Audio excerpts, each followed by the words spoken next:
네, 비하인드 뉴스 정치부 이성대 기자와 함께하겠습니다. 시작할까요? 네, 첫 번째 이슈 바로 보겠습니다. 전륜, 경우의 수. 국민의힘이 어제 뒤늦게나마 윤어게인 반대 결의문을 채택했죠. 이제 관심은 대표적인 윤어게인 인사들에 대한 인적 청산 여부인데 실제로 어제 의원총회에서 누가 대상인지 구체적으로 거론이 됐다고 합니다. 잘 듣고 맞춰보시죠. 몇몇에 대한 인사 조치 요청이 있었거든요. 첫 번째는 윤리위원장, 그리고 우리 대변인 한 분과 그리고 현재 재판 중인 여의도 연구원 부위원장에 대한 인사 조치 요구가 의원들을 통해 강하게 있었습니다. 예, 이름이 나오진 않았네요. 그런데 사실상 이름을 다 말한 것 같습니다. 그렇습니다. 전륜 여부를 판가름하는 그 경우의 수는 크게 4명의 거취와 연동이 된다는 분석인데요. 잠깐 보시면은 장례찬 여의도 연구원 부원장과 박민영 대변인, 강성친윤 당직자로서 장동혁 대표 호위무사 활동을 해왔던 당직자들입니다. 또 게다가 윤민우 윤리위원장, 한동훈 전 대표 제명하고 배현진 의원 중징계하는 등의 그 제명을 주도하면서 내분을 격화시킨 당사자죠. 무엇보다도 전륜의 바로미터는 바로 고성국 씨 유튜버입니다. 윤어게인의 큰 스피커이죠. 참고로 보시는 것처럼 오른쪽으로 갈수록 색깔을 좀 진하게 칠했는데 당 주변의 이야기를 종합하면 오른쪽으로 갈수록 인적 도취에 대한 그 효과가 크다. 이런 분석들이 나오고 있습니다. 실제로 친한계에서는 박정훈 의원입니다. 장동혁 지도부를 막후에서 조종한다는 의심을 받은 고성국 씨를 반드시 제명해야 한다라고 집중 공격하고 있습니다. 예, 그런데 어제 장동혁 대표가 선언문 낭독을 거부했다면서요. 그러다가 마지막에서 이제 윤어게인에 반대한 거 아니냐 이런 해석으로까지 이어진 것 같아요. 그렇습니다. 그러다 보니까 고성국 씨의 경우에는 장동혁 대표를 무조건 지지한다면서 전륜은 절대 없다 이런 자신감을 표시하고 있습니다. 들어보시죠.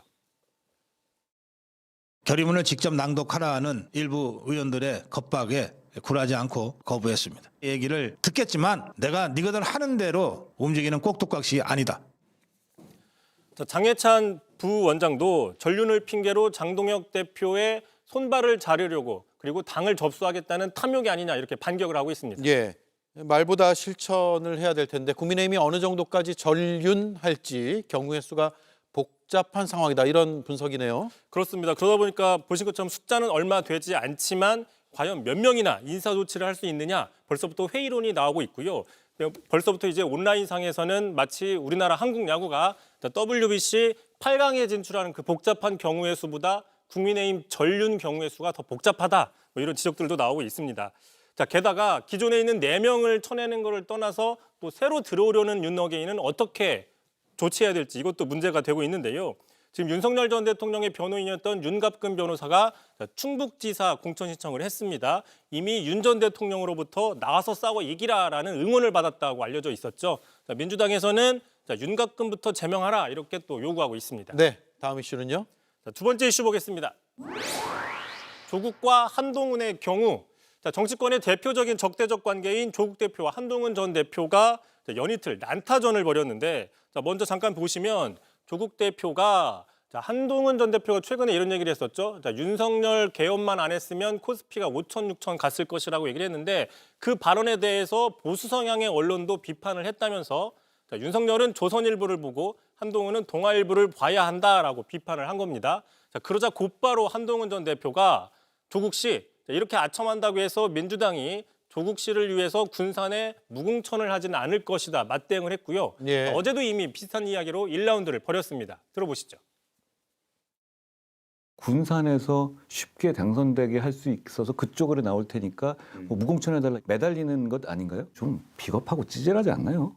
윤석열이 계속 집권해서도 코스피 육전되었을 것이다. 그런 상황 판단을 하시는 분의 말에 대해서 제가 일일이 답변해야 되는지 좀 의문스럽고요. 서로 경우가 없다고 비판하고 있는 것이죠. 예, 그동안 좀 잠잠한 분위기도 감지가 됐었는데 서로를 향해서 날선 발언들이 이어지고 있군요. 그렇습니다. 두 사람은 그 적대적인 관계에도 불구하고 두 사람의 경우에는 좀 묘한 공통점이 포착이 된다 이렇게 분석도 나오고 있습니다. 각각 민주당과 국민의힘한테 비토당한 기류가 있었죠. 조국 대표 같은 경우에는 합당이 무산됐고 또 한동훈 전 대표는 제명당했기 때문입니다. 또 둘 다 정치적인 돌파를 위해서는 올해 6월에 있을 지방선거에서 또 국회의원 재보궐선거에 직접 출마할 가능성도 거론되기 때문에 이 점도 비슷합니다. 이 때문에 서로 타격을 하면서 서로 간의 존재감을 키우고 있는 게 아니냐 이런 분석도 나오고 있습니다. 예, 알겠습니다. 잘 들었습니다. 이성대 기자였습니다. JTBC 뉴스룸을 시청해 주셔서 고맙습니다. 저희는 저녁 6시 30분 뉴스룸에서 뵙겠습니다.